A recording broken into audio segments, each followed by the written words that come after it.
Boa noite, graça e paz. Sejam bem-vindos a mais um módulo de estudos aqui no Centec Peniel. E nós vamos iniciar o módulo Educação Financeira para Missionários. O assunto é bastante complicado. Provavelmente uma das questões mais difíceis que o missionário enfrenta no campo é a questão financeira. Além de ser um dos problemas mais complicados com os quais o missionário tem que tratar, também é um tema muito delicado, porque é cercado de preconceitos, né? Infelizmente, nós estamos vivendo num mundo onde a exploração econômica, onde a má versação dos recursos que chegam à igreja, ou aos pastores, ou aos missionários, enfim, todo esse contexto de exploração econômica que, lamentavelmente, cerca as igrejas evangélicas e as denominações, acaba afetando e prejudicando também o trabalho no campo missionário. O ideal seria que o missionário simplesmente se preparasse, pegasse a sua malinha, pudesse ir para o campo, fazer o seu trabalho, e que ele não tivesse nenhuma preocupação com essa parte econômica, que ele estivesse completamente amparado e respaldado nesse aspecto. Mas, infelizmente, nós temos que encarar a realidade de que e não é isso que acontece. Esse seria o ideal, e de verdade são pouquíssimas as convenções ou as agências missionárias que realmente garantem isso ao missionário, de que ele possa ir tranquilamente para o campo e ele tem todo o apoio, todo o respaldo econômico e ele não precisa se preocupar com isso. A grande realidade é que, na maioria dos casos, o missionário tem que também, além de tudo, se preocupar em como ele vai alcançar e conseguir os recursos que ele precisa e os mantenedores que ele precisa para que ele possa permanecer no campo e fazer ali o seu trabalho. Então, esse é um assunto que é complicado de lidar, é difícil de lidar, e acaba tomando bastante tempo também do missionário, gerando um estresse que poderia ser evitado se todas as igrejas e se as agências missionárias, de fato, assumissem esse papel e essa responsabilidade. Então, hoje nós vamos ver rapidamente, de forma introdutória, o Manual do Campo Missionário. As primeiras orientações, as primeiras informações, as primeiras coisas que nós precisamos considerar quando nós vamos tratar o assunto de finanças para sustento do trabalho missionário. A questão econômica do missionário é um ciclo silencioso. E, na verdade, é um tabu cultural. Por quê? Porque falar de dinheiro gera vergonha para muitos, né? Muitos têm vergonha de falar sobre esse assunto, tem aquela sensação de culpa que muitos têm por estarem pedindo dinheiro, né? E existe todo um preconceito de que, com relação a essa questão do pedir recursos. Então, existe um tabu cultural dentro das igrejas e até fora das igrejas, que dificulta essa liberdade do missionário de poder realmente chegar e apresentar as necessidades econômicas que ele tem. Porque é inevitável, não existe obra missionária sem dinheiro, não dá para fazer. Ninguém pode sair de um lugar para outro sem recursos. Não tem, nós precisamos viver, comer, pagar aluguel, tem transporte, tem uma série de coisas. Então, é impensável a obra missionária sem recursos econômicos. Lamentavelmente, tem alguns que eu acho que pensam que é possível fazer a obra missionária sem necessitar de recursos econômicos. Mas nesse mundo em que nós vivemos, não se faz absolutamente nada sem recurso financeiro. Então, o primeiro ponto desse ciclo que gera silêncio dos missionários com relação a essa parte econômica é esse tabu cultural, de que pedir dinheiro é uma vergonha e de que pedir dinheiro gera um sentimento de culpa no missionário, como se ele estivesse fazendo alguma coisa errada, ilícita. O segundo ponto desse ciclo de silêncio é justamente a falta de comunicação, ocultação das reais necessidades. Então, às vezes, essa falta de comunicação clara e de apresentar o que realmente é necessário para que uma obra seja feita num determinado lugar é outra coisa que prejudica essa questão de levantar fundos, levantar recursos para que uma obra seja feita. Algumas vezes é porque realmente o missionário não tem a oportunidade de expor todas as questões econômicas necessárias, em outras circunstâncias é porque não querem que se fale realmente tudo o que é necessário para não assustar. Por quê? Porque quando você vai olhar o orçamento de envio de um missionário para o campo e do trabalho que ele vai fazer, o custo é bastante alto, não é um custo barato. Então, apresentar as informações reais das necessidades econômicas, em muitos lugares, choca. E aí, para evitar esse choque, essa comunicação fica meio camuflada, sem apresentar todas as necessidades reais, realmente. Seguindo esse ciclo, o próximo ponto é a consequência, escassez de apoio. E, além de ser difícil conseguir pessoas que realmente se comprometam em apoiar financeiramente todos os meses, enquanto o missionário está no campo ou enquanto o missionário vive, ainda tem aqueles que começam e param, aqueles que começam e esquecem, e isso acaba gerando um prejuízo e um problema para o missionário, porque ele vai ter que conseguir outros que possam cobrir aquela ausência de um mantenedor que não se engajou realmente, e acaba tirando o foco e a preocupação dele poder realmente fazer o trabalho que ele tem que fazer. E sem contar que muitos desistem porque não conhecem a crise, não conhecem as necessidades, não conhecem a realidade de um campo missionário. Não tem ideia do que seja sair do seu país, enfrentar a questão de câmbio econômico, de culturas diferentes, das necessidades que surgem. Então, nesse ciclo, primeiro existe o tabu cultural, que é a vergonha ou a culpa por falar de dinheiro ou de pedir dinheiro. Aí, como consequência, vem a falta de uma comunicação clara e objetiva, apresentando as reais necessidades para a realização de uma obra. Na consequência, vem a escassez de apoio, porque muitos mantenedores se empolgam, mas na hora de realmente serem fiéis todos os meses, contribuindo com aquele valor, não o fazem.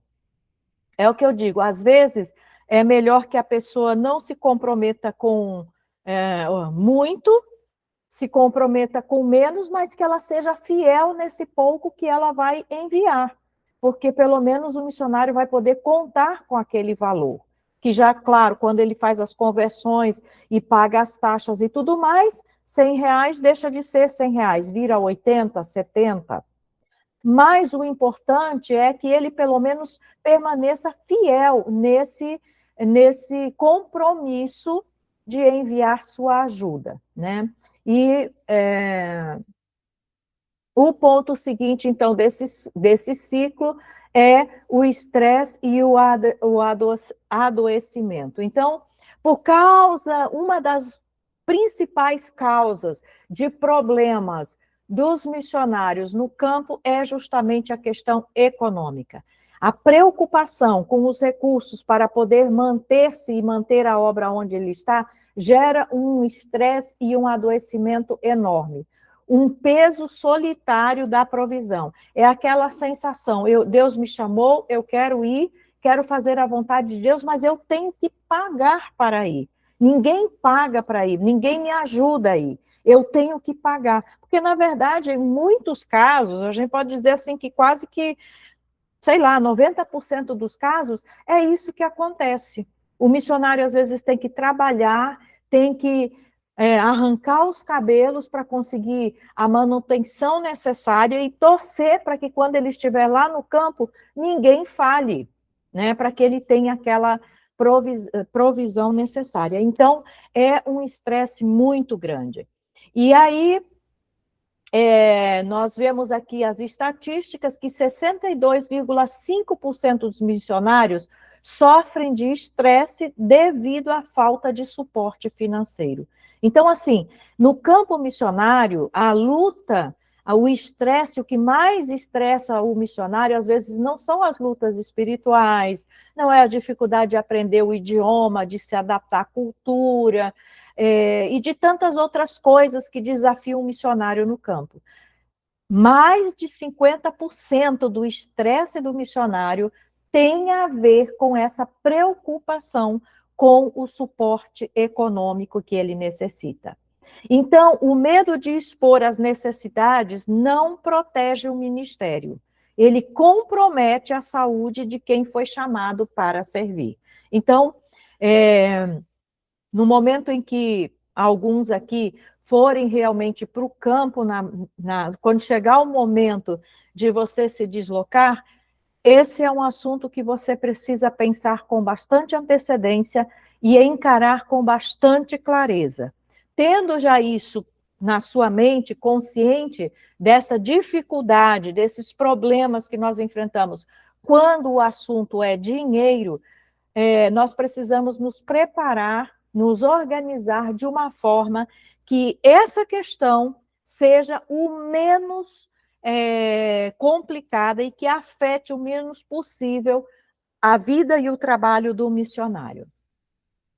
Então, uma das sugestões, uma das orientações para que o missionário alivie um pouco esse estresse que essa questão econômica gera nele é justamente mudar o eixo de proprietário para gestor. O que significa isso? Geralmente, em muitos casos, a mentalidade do missionário é a mentalidade do dono. Ele é o dono dos recursos, ele tem que prover os recursos, ele é o dono daquela obra e ele precisa sustentar aquele trabalho. Então, é a mentalidade do dono. E ele precisa mudar essa mentalidade de dono para a mentalidade de mordomo. Então, a primeira coisa que ele precisa entender é que ele não é o dono da obra. A obra é de Deus. Ele é simplesmente um servidor desta obra, um mordomo deste trabalho. E isso também tem a ver com os recursos próprios, certo? Porque, por exemplo, tem gente que quando vai para o campo missionário, tem missionário que às vezes vem de casa, vem de carro, tem certos bens e tem essa mentalidade, né, do meu, é meu, eu sou o dono. Então, a mentalidade do dono é aquela mentalidade de que tudo que eu conquistei é meu, eu sou o dono. A mentalidade de mordomo, ela vai pensar diferente, ela vai dizer diferente, ela vai dizer, do Senhor é a terra e tudo que nela há. Então, tudo que eu conquistei foi o Senhor que me deu, e ele é o dono de todas as coisas. Eu não sou dono de nada, quem é o dono de tudo é Deus. A mentalidade de dono, ela é aquela mentalidade que quer acumular e quer segurança pessoal. Eu preciso ter para me sentir seguro. A mentalidade de mordomo é a mentalidade de fidelidade na administração. Se eu tenho tantos recursos, Deus me proporcionou tanto, eu vou ser fiel na administração desses recursos que eu tenho, e não vou ficar preocupado com a questão de acumular, nem com a questão de segurança pessoal.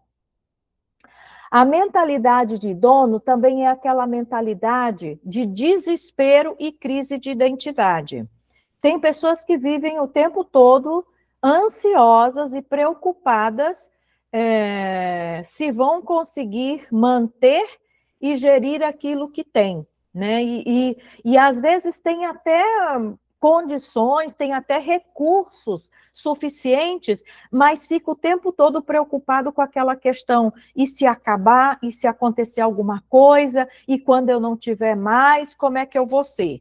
Como é que vai ser? Então, a mentalidade de dono sempre é aquela mentalidade do desespero e a crise de identidade. A mentalidade de mordomo é a mentalidade de submissão à vontade do verdadeiro dono. Na mentalidade de dono, a crise de identidade é aquela questão de que você tem que suprir a necessidade, você tem que prover para suprir a necessidade, e muitas vezes a pessoa se sente incapaz ou incompetente para poder suprir essa necessidade. Aí fica, e quando eu não conseguir mais? E se eu não conseguir, né? Então, a mentalidade de mordomo é a mentalidade de quem se submete à vontade do verdadeiro dono de todas as coisas. A mentalidade de dono, é aquela mentalidade que pensa na quantidade de recursos acumulados. Quanto que eu tenho na poupança? Quanto que eu tenho aplicado? Quanto que eu tenho... quanto que eu preciso ter acumulado, guardado para me sentir seguro?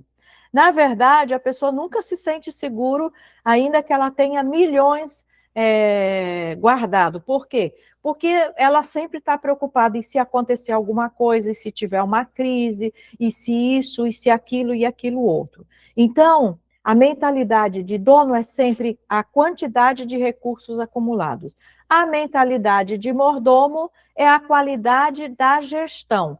E aí nós lembramos do que a Bíblia fala sobre a parábola dos talentos. A parábola dos talentos tem uma questão importante. Na verdade, ela não está falando sobre a quantidade de recursos que cada um recebeu. Não. A questão não era que, por exemplo, o que recebeu 10 talentos e conseguiu transformar aqueles 10 em mais 10, ele conseguiu fazer isso porque ele tinha 10. Não, essa não era a questão. O que recebeu 3 talentos ou 2 talentos, ele não conseguiu outros 3 ou outros 2 porque ele tinha esse valor já. Não. E o que recebeu 1, não conseguiu 1 porque ele só tinha 1. Às vezes a gente muda o nosso foco e pensa que eu só vou conseguir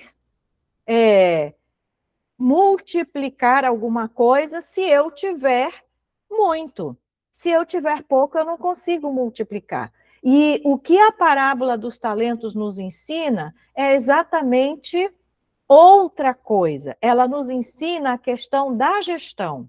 Não importa se eu tenho 10, ou se eu tenho 3, ou se eu tenho 2, ou se eu tenho 1, o que vai fazer a diferença não é a quantidade, mas é como eu vou gerir esses recursos que chegam a mim. Então, uma das questões que o missionário precisa assimilar bem é isso, é deixar a mentalidade de dono e assumir a mentalidade de mordomo. Você tem aqueles recursos e é com esses recursos que você precisa aprender a administrar as coisas nos campos aonde você está, certo? E quando nós temos essa mentalidade de mordomo, o peso da preocupação, né, o peso da inquietação pelos recursos, ela diminui um pouco. Por quê? Porque, na verdade, o mordomo não é o provedor, o mordomo é simplesmente o administrador. Agora, é claro, a questão da administração é uma questão importantíssima, porque tem gente que tem muitos recursos, mas não sabe administrar bem os recursos que tem. Então, aprender alguns princípios de administração financeira são importantes, é necessário para que o missionário possa, então, aliviar-se um pouco desse estresse que essa questão financeira traz. Então, para a gente entender isso, nós temos aqui uma ilustração do funil da mordomia. A forma como nós lidamos com as riquezas, ou com o dinheiro, ou com os recursos deste mundo, é o principal indicador da saúde espiritual que determina se Deus nos confiará as verdadeiras riquezas ou não.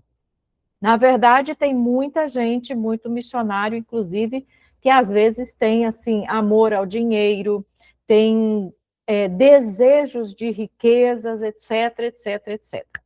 Então, vamos entender aqui esse funil. Primeiro, nós já vimos que nós temos que sair da mentalidade de dono para a mentalidade de mordomo.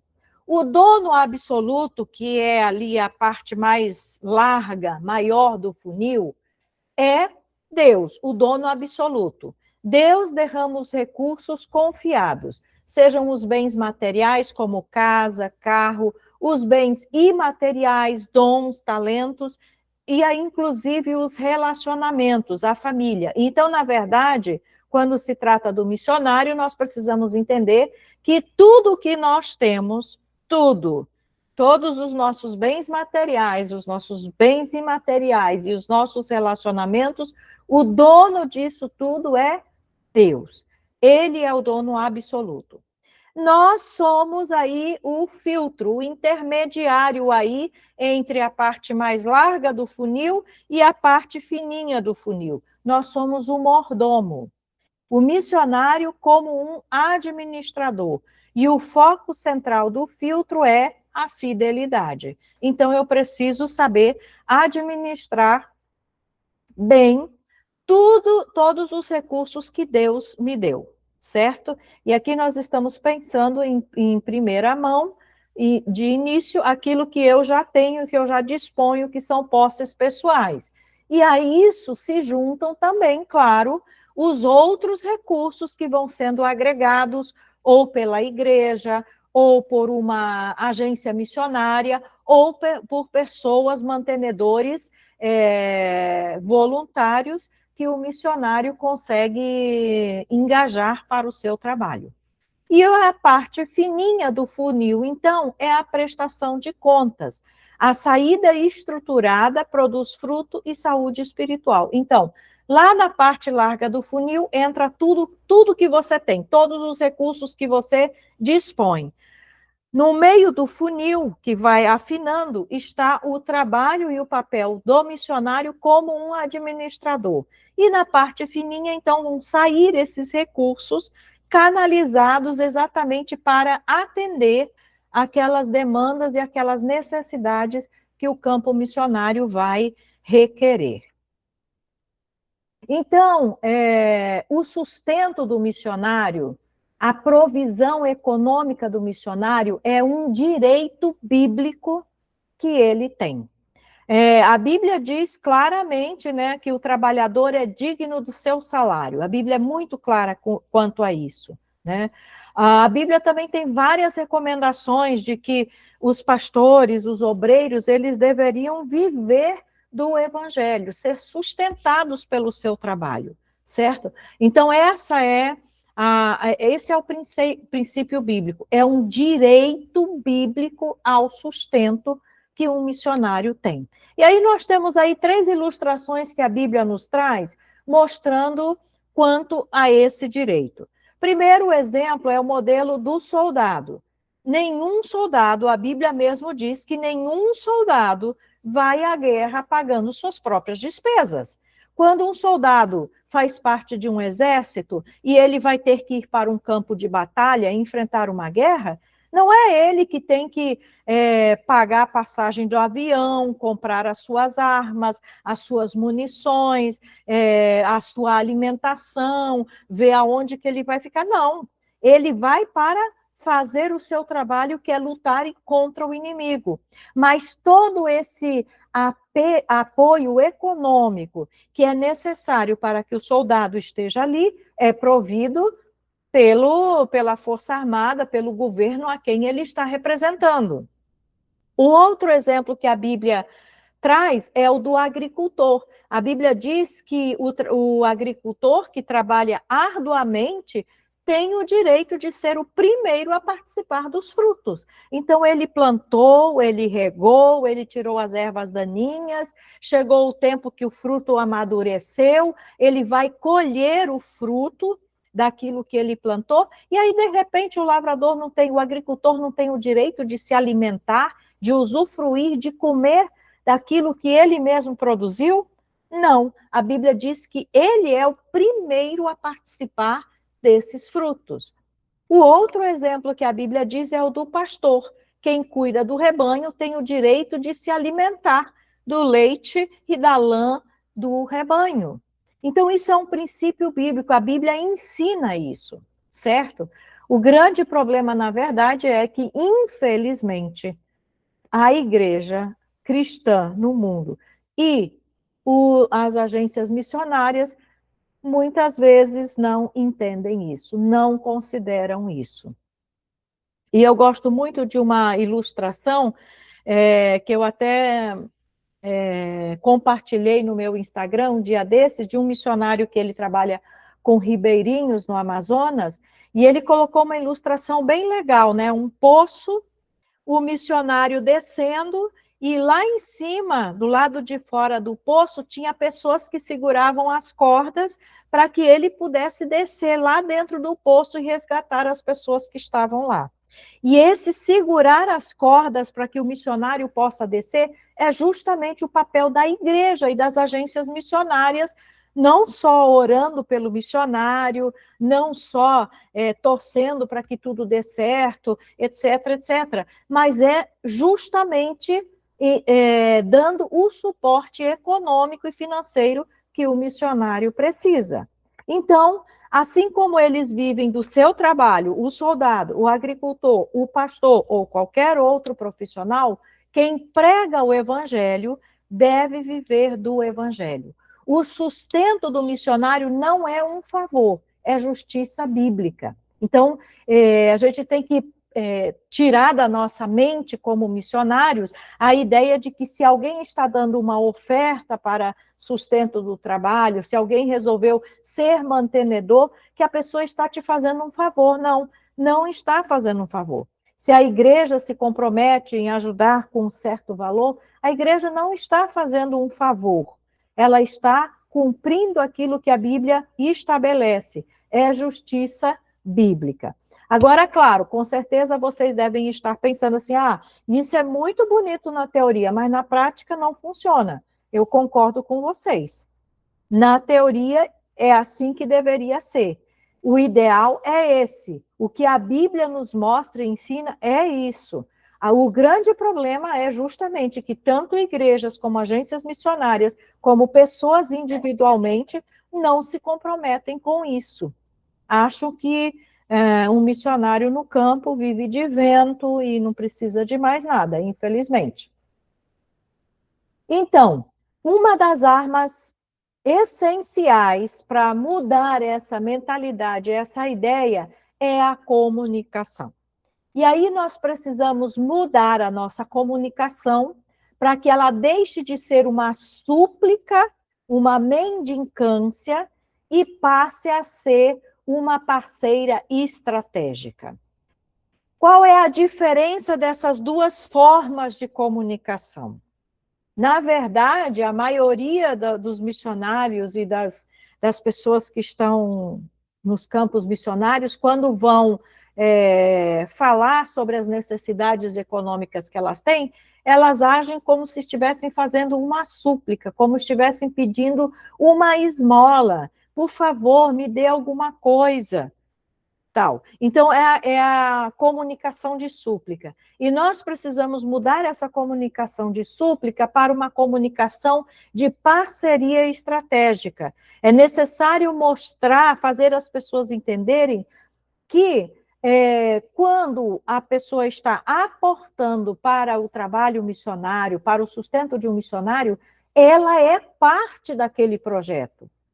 E o papel dela é justamente esse papel de aporte econômico. Enquanto o missionário está lá fazendo o trabalho, botando a mão na massa, a pessoa que está do outro lado, ela tem o papel de prover os recursos justamente para que o trabalho seja feito lá. Então, no final das contas, quando os resultados aparecerem, quando aquele povo for alcançado, quando a Bíblia for traduzida, etc., etc., etc., o mérito não é só do missionário que esteve lá no campo. O mérito também é daquele parceiro que esteve do lado de cá contribuindo, suprindo as necessidades econômicas.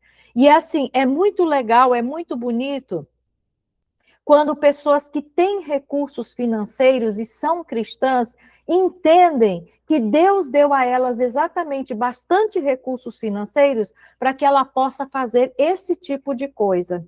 Lamentavelmente, são poucos os que entendem isso e poucos os que realmente assumem essa postura de ser um participante da obra missionária, provendo para que o missionário possa permanecer no campo e fazer o trabalho dele. Então, a comunicação tem que deixar de ser súplica e tem que passar a ser um chamado à parceria, uma conscientização à parceria estratégica. Então, vamos ver qual é o papel do missionário, do mantenedor e os tipos de comunicação em cada uma dessas formas. A postura do missionário na comunicação súplica é uma postura de vergonha, culpa e mendicância. Então, ele se apresenta primeiro com vergonha de falar de dinheiro, e a maioria tem vergonha de pedir dinheiro. Ele se sente culpado por ter que pedir dinheiro, e aí ele fica como um mendigo, pedindo, suplicando que alguém, por misericórdia, dê alguma coisa para que ele possa fazer o trabalho. A postura do missionário numa comunicação de parceria é o lançamento de visão e um convite ativo. Então, é o momento que o missionário apresenta o projeto de trabalho, os desafios e um convite para que as pessoas possam se engajar neste projeto e participar desse projeto ativamente de diferentes formas. E uma dessas formas é justamente com o apoio financeiro. Então, muda o foco, muda a maneira como as pessoas o missionário se apresenta e como as pessoas vão encarar também aquela necessidade. Qual é o papel do mantenedor numa atitude de comunicação de súplica? O doador se vê simplesmente como alguém que está fazendo um favor, uma caridade, que está dando uma esmolinha para aquele missionário. Qual é o papel do mantenedor numa comunicação de parceria? Ele se vê como e ele é colocado como um sócio indispensável na missão global. Então, ele é uma pessoa importante dentro desse projeto. O tipo de comunicação, quando a comunicação é súplica, são apelos reativos baseados simplesmente em crise e em pena, certo? Numa comunicação de parceria, a comunicação vai ser uma transparência ativa e prestação de contas contínua. E aí nós vamos ver no decorrer dessas aulas que o grande fator para justamente manter os mantenedores, melhorar os engajamentos de outras pessoas para contribuírem, manter o engajamento da própria igreja e das agências missionárias no sustento do missionário é a transparência ativa e a prestação de contas contínua. Porque aí as pessoas vão estar vendo em que os recursos estão sendo aplicados, como estão sendo aplicados e conhecendo também as necessidades reais para que aquele projeto possa crescer mais e melhorar mais. Então, o sustento viabiliza a missão global. Quem contribui financeiramente é tão essencial para a obra quanto quem cruza as fronteiras. Essa é a mensagem e a visão que nós precisamos transmitir para a igreja e para as pessoas que nós desejamos que apoiem o trabalho. E aí também nós precisamos fazer uma consideração e uma avaliação do próprio missionário. A engenharia do contentamento. E aí nós lembramos do que Paulo fala lá, né, sobre que ele aprendeu a viver contente em qualquer circunstância, na escassez, na fartura, etc., em diversas coisas. Então, nós temos o termômetro e o termostato para medir como está a nossa condição, o nosso relacionamento, os nossos sentimentos com relação ao dinheiro e aos recursos que nós temos. O termostato. O que o termostato me diz? O termostato vai revelar um sentimento de ganância ou um sentimento do mundo exterior. Ele mede a temperatura externa. A alegria e a paz sobem e descem de acordo com o saldo bancário e as flutuações econômicas mundial. Então, se, por exemplo, a minha paz e a minha alegria interior estão baseados simplesmente num termômetro, elas vão oscilar de acordo com o saldo bancário e as flutuações econômicas. Então, se o mercado econômico está maravilhoso, o valor do dólar está bom para mim, está baixo, eu tenho bastante um saldo bom lá na conta, então eu estou feliz. Mas se o saldo baixa, o dólar sobe, as crises, o preço sobe das coisas, e aí eu fico triste e perco a paz. Esse é o termômetro. Quando a nossa paz e a nossa alegria interior, a nossa condição interior com relação aos recursos é medido por um termostato, aqui está o segredo de Paulo, que ele menciona em Filipenses 4, define a temperatura interna, ou seja, não é aquilo que o exterior está me mostrando, é aquilo que de fato eu creio e confio interiormente. E essa força vem de Cristo. O missionário aprende a manter uma paz inabalável, regulada internamente, tanto na fartura quanto na escassez. Então, a paz interior dele e a alegria não fica oscilando de acordo com as condições econômicas do mundo e com relação, dependendo do valor que ele tem na conta bancária, mas é algo interior. Então, nós, como missionários, precisamos aprender a ser medidos por um termostato. A nossa medida não pode ser pelas coisas exteriores, tem que ser pela nossa confiança inabalável, pela nossa paz interior. O contentamento não é resignação passiva, mas uma paz interior ativa. A providência de Deus não é abalada por crises econômicas. Eu preciso entender isso, que apesar das crises econômicas, apesar das dificuldades, apesar dos cenários negativos que o mundo apresenta e desfavoráveis que o mundo apresenta, eu preciso ter essa confiança interior de que Deus está acima das crises e que ele não se regula pelas crises, ele está além das crises, né? E que com certeza ele vai suprir e enviar as condições para que o trabalho possa ser feito, porque, afinal de contas, a obra é dele. Então, a vantagem estratégica da simplicidade. Uma das coisas que um missionário precisa ter bem claro e que ele precisa adotar como uma forma de vida é justamente a simplicidade financeira. E quando eu falo de simplicidade financeira, a gente não está falando de pobreza. não está falando de miséria, porque muitos pensam que ser missionário é passar fome, ser missionário é ter que se vestir mal, ser missionário é, se transformar num ser horrível, né? Não ter as condições mínimas de vida. Não, não é disso que fala. Estratégia da simplicidade tem a ver com você não exagerar e não se complicar com as questões econômicas, que geralmente, quando a pessoa tem muitas posses, essa preocupação ela acaba sendo muito grande.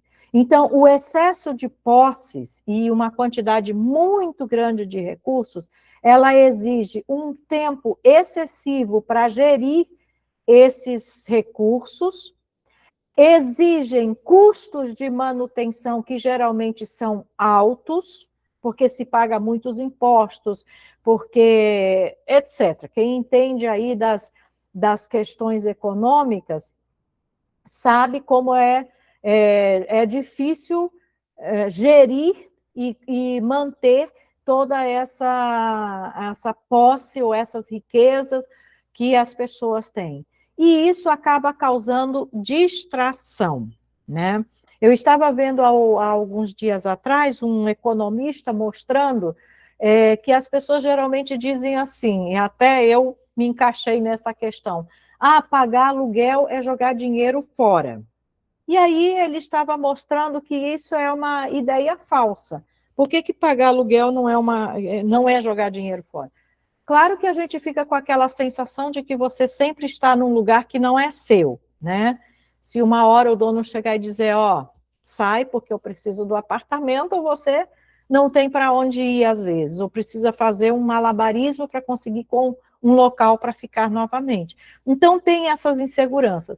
Mas ele estava justamente mostrando a diferença, tanto de menor custo quanto de menos estresse de pagar um aluguel do que de ter uma casa própria. E aí ele estava mostrando, olha, quem tem uma casa própria, você tem que pagar o IPTU, é você que tem que pagar os custos de reforma, de manutenção, é você que tem que pagar um jardineiro, alguém para manter a área limpa e organizada, e etc, etc, etc. E aí foi mostrando os custos de manutenção de um imóvel próprio.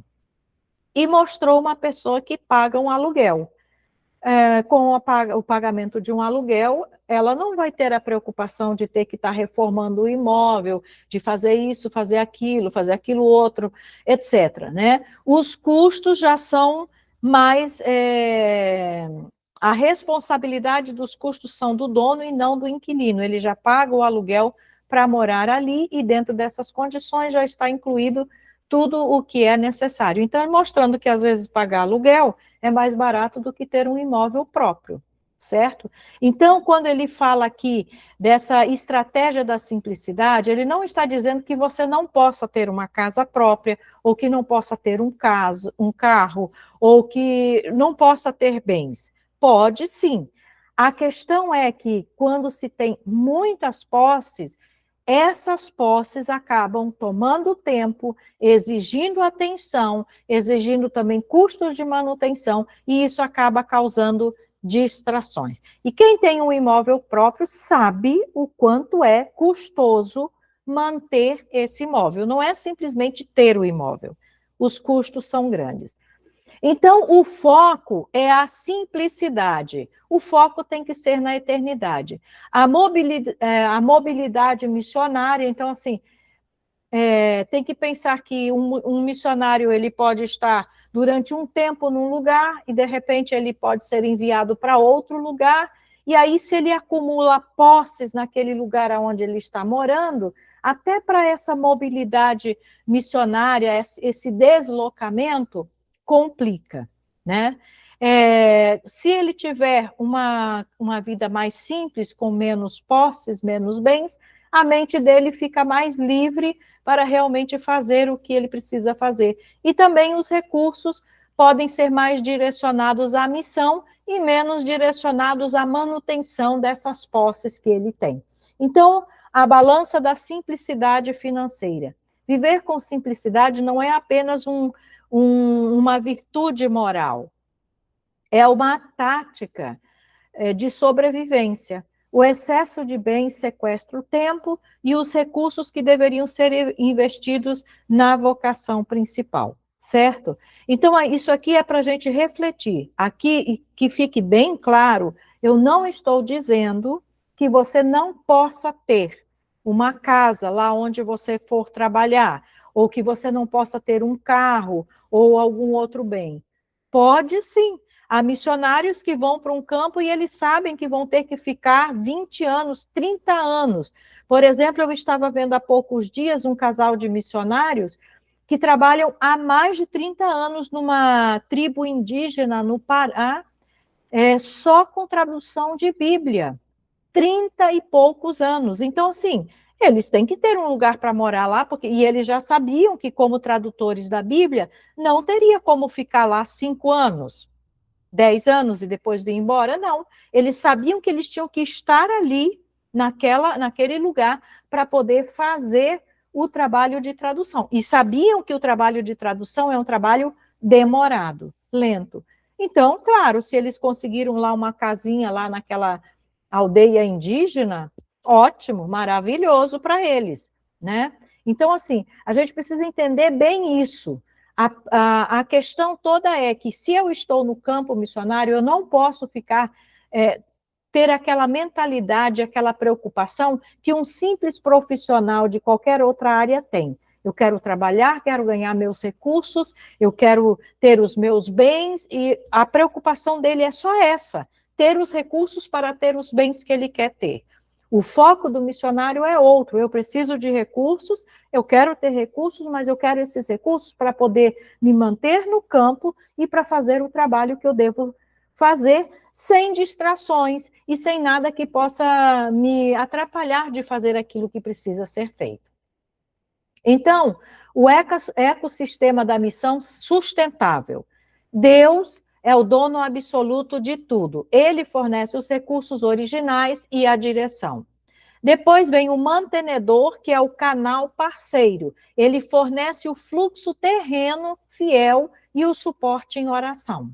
Então, Deus disponibiliza os recursos, o mantenedor é o instrumento de Deus que vai fazer com que esses recursos cheguem até o missionário. E o missionário é o mordomo. Ele fornece a gestão fiel, o trabalho de campo e a prestação de contas.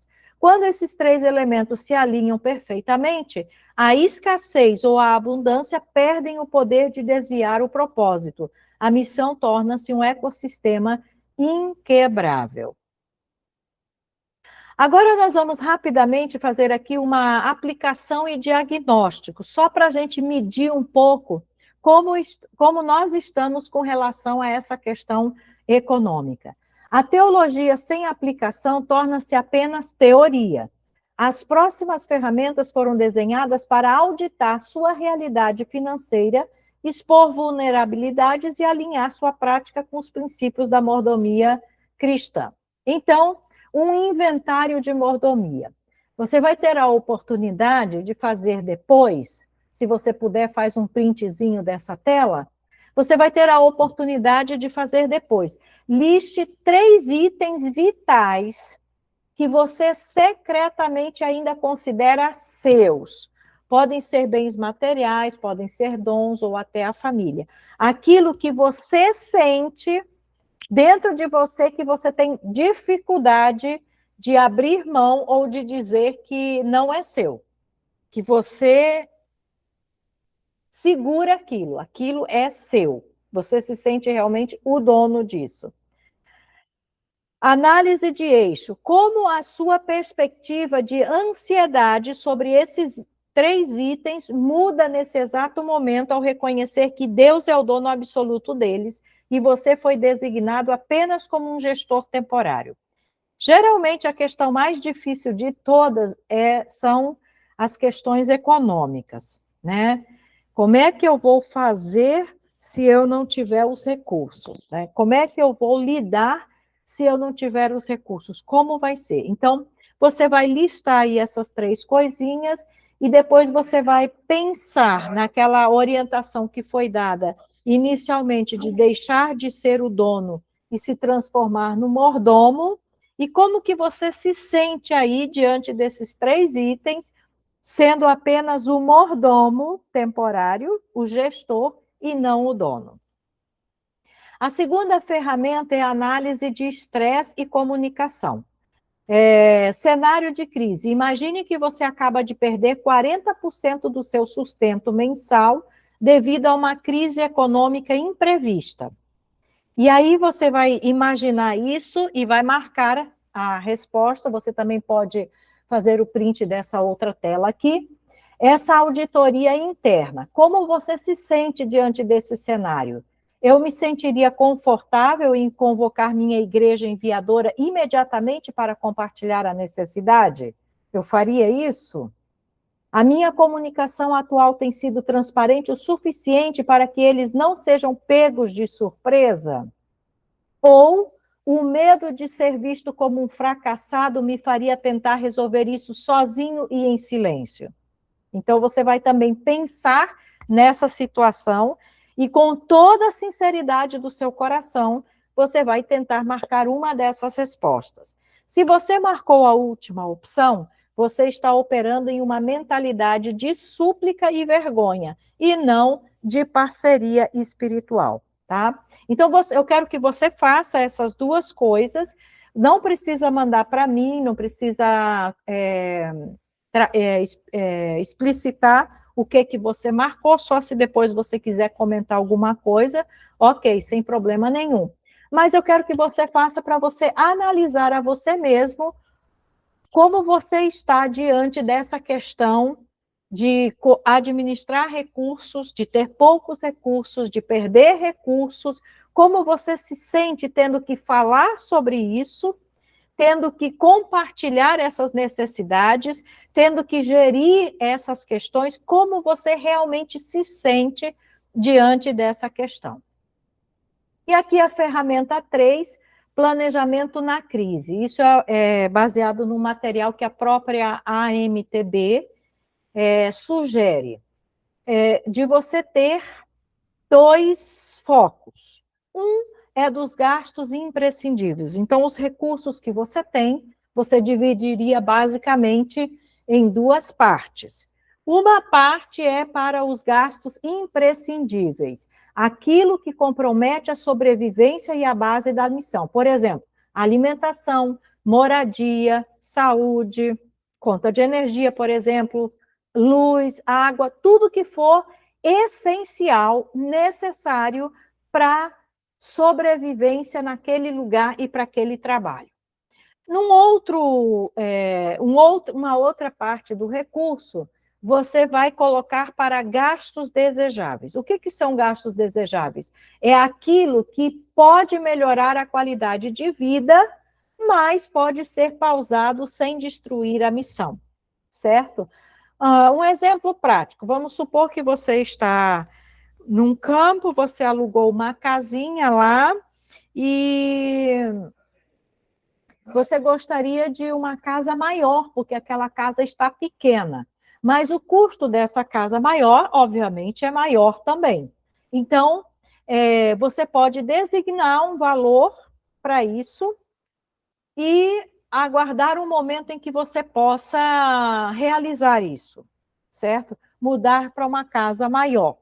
Ou então, uma coisa mais prática, mais fácil, você alugou uma casa, você está lá começando o seu trabalho missionário, e na casa tem simplesmente um fogão, não tem uma geladeira, tem uma mesa muito rústica, você gostaria de uma mesa melhor, gostaria de uma cama melhor, ou um colchão mais confortável, enfim, coisas que podem melhorar a sua condição de vida no campo missionário. Então, essas coisas você vai deixar nos gastos desejáveis. E quando tiver os recursos disponíveis, aí você vai, sim, incorporar esses gastos desejáveis na sua vida missionária. Então, essa aí é uma forma bem simples, Quando você está, por exemplo, num momento de crise econômica, como foi mencionado anteriormente, 40% dos seus recursos não chegaram. O que você vai fazer? Você vai aplicar esses recursos naquilo que é imprescindível. As coisas que são desejáveis, por exemplo, eu quero comer uma vez por mês eu quero comer um chocolate. Chocolate é imprescindível? Não. Então, o chocolate vai ficar lá nos gastos desejáveis. Se for possível, eu vou comer o chocolate. Se não for possível, não vou comer, certo? E assim várias outras coisas, questões, que às vezes a gente pensa que são imprescindíveis e, na verdade, são apenas coisas desejáveis. Se no momento de crise eu tenho que focar naquilo que é imprescindível, aquilo que é desejável eu deixo para um outro momento. O planejamento não demonstra falta de fé, demonstra excelência na mordomia. Identificar antecipadamente o que é desejável protege o que é imprescindível quando a estação da escassez chegar. Então, a gente precisa fazer esses planejamentos constantemente na nossa vida. Só mencionando aqui exemplos, por exemplo, quando nós temos que ir ao Chile, e nós vamos uma vez por ano, então, chega numa certa parte do ano, uma certa época, que a gente tem que começar a pensar, bem, a gente vai para o Chile, a gente precisa ter recursos para esses dias, esse tempo que nós vamos estar no Chile. Então, como é que eu vou fazer? Da onde vão vir esses recursos? Como que eu vou administrar os recursos que dispomos para podermos ter o necessário para estarmos lá naqueles dias? E aí nós vamos nos organizando para ter algum recurso, ter um cartão disponível para poder usar, porque a grande questão do cartão não é só usar. Quando chegar no final do mês, você tem que pagar, você precisa de ter recursos para isso. Então, tem que se planejar. Eu preciso deixar disso para acumular esse valor, para ter preciso fazer tal economia para ter esse valor, que é uma necessidade que eu vou ter, né? Um outro exemplo. Aqui em casa, por exemplo, nosso guarda-roupa estava desmontando, caindo. Precisávamos comprar um guarda-roupa novo. E o custo do guarda-roupa é grande, é alto, e não dava, e isso e aquilo. E aí fomos nos organizando, planejando, vendo isso, aquilo, até que foi possível encaixar, comprar um guarda-roupa parcelado de muitas vezes, dentro do nosso orçamento e das nossas necessidades. Então, assim, era um gasto desejável, sim, não deixava de ser imprescindível, porque realmente o outro guarda-roupa estava muito ruim, mas, apesar de ser uma necessidade, não era uma necessidade urgente, ela podia esperar. E esperou até que chegou o momento que realmente foi possível fazer isso. Então, em momentos de crise, de emergência, o que eu preciso fazer? Eu só tenho tanto. Então, quais são os gastos imprescindíveis? Esses. Quais são os gastos desejáveis? Esses. O que é o mais importante? Agora são os imprescindíveis. Os desejáveis só se der, só se for possível. Ferramenta 4, o estudo de caso do perigo sutil. O texto de 1 Timóteo 6, de 6 a 10, ele vai dizer, de fato, a piedade com contentamento é grande fonte de lucro, mas o amor ao dinheiro é a raiz de todos os males. Como o amor ao dinheiro pode infectar silenciosamente um missionário que não tem salário fixo e vive estritamente de ofertas? Será que isso pode acontecer? Pode sim, certo? A ganância é uma forma de idolatria que não exige riqueza para existir. Ela se manifesta na ansiedade crônica por mais segurança financeira do que Deus determinou prover para hoje. Então, às vezes, o amor ao dinheiro não se expressa simplesmente por ter uma conta recheada e não gastar ou não atender às necessidades que realmente existem. Às vezes, o amor ao dinheiro se manifesta por essa ganância, por essa insegurança, por essa ansiedade essa preocupação de não ter os recursos necessários ou de só ter aqueles recursos para sobreviver onde se está. Finalizando, a missão bem financiada é aquela fielmente gerida. Você não é o dono, portanto, o peso da provisão primária não está sobre seus ombros. Você é o mordomo, o parceiro e o soldado. Viva do evangelho, comunique com transparência, pratique o contentamento e concentre toda a sua energia naquilo que tem valor eterno. Eu paro aqui de compartilhar e finalizo dizendo que o importante de tudo isso é que nós precisamos entender uma coisa. O ideal é uma coisa, mas geralmente nós não temos o ideal e nós precisamos aprender a lidar com o real, certo? Então, esses princípios, essas teorias, essas informações, elas não vão resolver o nosso problema por si só, mas elas podem nos ajudar a administrar aquilo que nós temos. E é isso que nós vamos ver nas próximas aulas quanto a esta questão. Vamos lá, se há... Peraí, deixa eu só aqui parar de gravar.